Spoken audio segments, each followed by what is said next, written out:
Hello সবাইকে। আজকের দিনটা ছিল পয়লা বৈশাখ। তো ভিডিওটা আপলোড করতে একটু লেট হয়ে গেল। তো আজকের দিনটা কেমন কাটালাম তো সেটাই তোমাদের সাথে শেয়ার করব। তো এটা ছিল আমাদের বাড়ির থেকে একটু দূরে মায়ের মন্দির। সকাল থেকেই মনে হচ্ছিল একটু মায়ের দর্শন করব। আর সকালের দিকে এত ভিড় থাকে মন্দিরে, তাই ভাবলাম আমরা একটু সন্ধ্যের দিকে গিয়ে মায়ের দর্শন করে আসব। এটা ছিল আমাদের বাড়ি থেকে কিছুটা দূরেই লেককালী বাড়ি। তো এর পাশ দিয়ে অনেকবার গিয়েছি, তো এই ফার্স্ট টাইম আমি এইখানে এলাম।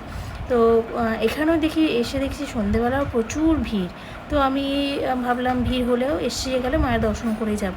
তো এখানে দেখতে পাচ্ছ, এখানে আমি লাইনে দাঁড়িয়ে আছি। আর এটা ছিল ধূপবাতি কেনার লাইন। তো আমি লাইনে দাঁড়িয়ে অবশেষে ধূপ আর বাতি কিনলাম। তারপর যেহেতু প্রচণ্ড ওখানে ভিড়, তো ওখানে ধূপবাতি জ্বালা যাবে না এত ভিড়ের মধ্যে, তাই বাইরে থেকে এখানে এসে ধূপবাতি জ্বেলে নিয়ে তারপরে মায়ের দর্শন করে তারপরে কিন্তু এখানে এসেই আবার তোমাকে ধূপবাতি দিতে হবে, কারণ প্রচুর ভিড় ছিল ওখানে। ওখানে ধূপবাতি কিছুই জ্বালা যাচ্ছিল না। যাই হোক, ভালোভাবে মায়ের দর্শন করলাম এই ফার্স্ট টাইম। অনেক দিন ইচ্ছা ছিল, তো আজকে দর্শন হলো। আর দিনটাও আজকে ভালো ছিল। আর এই যে দেখো, সবাই মিলে মানে মায়ের দর্শন করে এসে সবাই এখানেই কিন্তু ধূপবাতি দিচ্ছে। তারপর এই যে এই রাস্তাটা, এদিকে মন্দির আর তার অপোজিটে একটা পার্ক আছে। পার্কে এসেছিলো অন্নপূর্ণা ঠাকুর এসেছিলো ওই দিন। এই যে এই দিকটা ছিল মায়ের মন্দির আর মিডিলে রাস্তা, আর ওই ঠিক অপোজিটেই ছিল মায়ের পুজো হচ্ছিলো, অন্নপূর্ণা মায়ের পুজো হচ্ছিলো। আর সেই দিন ছিল মারাত্মক গরম, তো আমি পুরো একদম ঘেমে গেছিলাম। তারপরে আমরা ওই অন্নপূর্ণা মায়ের দর্শনের জন্য পার্কটা ঢুকলাম। আর এখানে ইনি নাম জানি না, তো ইনি একটা সাধক ছিলেন, ওনাকে সুন্দরভাবে সাজিয়েছিলেন।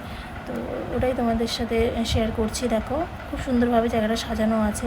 আর এটা যেহেতু খুব পার্কের মধ্যে একটা হচ্ছে, খুব খোলামেলা একটা জায়গা, আর খুব সুন্দরভাবে সাজিয়েওছে। দেখো, ওখানে একটা লাইটের ফুল করা হয়েছে, ফুলটা এদিক ওইদিক ঘুরছে, আবার কুড়ি হচ্ছে, আবার ফুটে যাচ্ছে, তো ভীষণ সুন্দর দেখতে লাগছে। তো আমরা চললাম মায়ের মন্দির, তো এখন চললাম মায়ের দর্শন করতে।